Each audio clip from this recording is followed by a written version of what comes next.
আসসালামু আলাইকুম, সবাই কেমন আছেন? আশা করি ভালো আছেন। তো আজকে আমি আপনাদেরকে দেখাবো এই মাল্টিকুকারটি কীভাবে চালাবেন। কাছে আসেন, প্রথম আমি লেনটা দিলাম, তারপরে এই যে এদিকে আসেন। আপনারা যদি ভাত রান্না করেন সেক্ষেত্রে গিয়ে কোনো কাজ নেই, জাস্ট এই সুইচটা একবার ক্লিক করে দিলে হয়ে যাবে। ভাত রান্না হওয়ার পরে এটা অটোমেটিক বন্ধ হয়ে যাবে। আবার যদি মনে করেন আপনারা যদি তরকারি রান্না করতে চান সেক্ষেত্রে গিয়ে কী করবেন, শুধুমাত্র এই যে কুকিং মেট একটা অপশন আছে, একটু কাছে আনে দেখেন। বাচ্চারা যদি অন্য কিছু রান্না করতে চান সেক্ষেত্রে গিয়ে আপনারা কুকিং মেটে ক্লিক করবেন। এটাতে ক্লিক করে এটা 1000 ওয়াটে চলবে।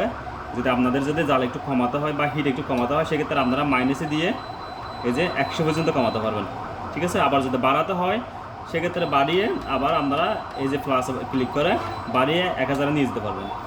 তাহলে যদি আপনারা মনে করেন দিচ্ছেন তরকারি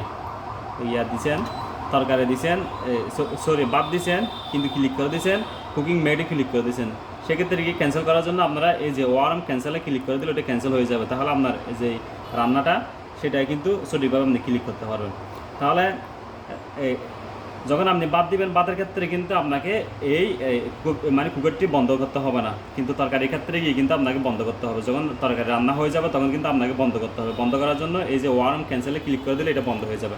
আর এদিকে একটা ডেলি একটা আছে, বাটন আছে, বাটন এটা ক্লিক করলে যখন আপনি একবার ক্লিক করবেন এটা 30 সেকেন্ড পরে চালু হবে। দুইবার ক্লিক করলে 1 মিনিট পরে চালু হবে। 3বার ক্লিক করলে 1 মিনিট 30 সেকেন্ড পরে চালু হবে। 4বার ক্লিক করলে 2 মিনিট পরে চালু হবে। এভাবে আপনি যতবার ক্লিক করবেন ততবার 30 সেকেন্ড করে 30 সেকেন্ড পর চালু হবে এটা।